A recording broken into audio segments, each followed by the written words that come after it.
మన శరీరానికి నీళ్లు తాగటం ఎంత ముఖ్యమో మనందరికీ తెలుసు. నీళ్లు బాడీని హైడ్రేట్గా ఉంచడమే కాకుండా అవయవాలు సరిగ్గా పనిచేయడానికి కూడా సహాయపడతాయి. అయితే నీరు తాగేటప్పుడు పాటించాల్సిన పద్ధతిపై చాలా కాలంగా చర్చ జరుగుతుంది. ముఖ్యంగా నిలబడి నీళ్లు తాగకూడదు అనే నియమం గురించి మనం తరచూ వింటుంటాం. నిలబడి నీరు తాగటం వలన మోకాళ్లపై ప్రత్యక్ష ప్రభావం ఉంటుందని భావిస్తారు. ప్రముఖ డైటీషియన్ జూహీ అరోరా తన సోషల్ మీడియాలో ఈ విషయంపై స్పందించారు.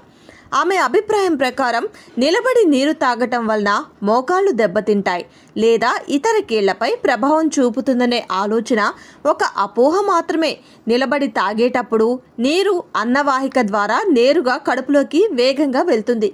దీనికి మోకాళ్లపై ప్రత్యక్ష సంబంధమే లేదు. కొంతమంది తొందరపడి నిలబడి నీరు త్రాగినప్పుడు అజీర్ణం లేదా అసౌకర్యానికి గురి కావచ్చని తెలిపారు.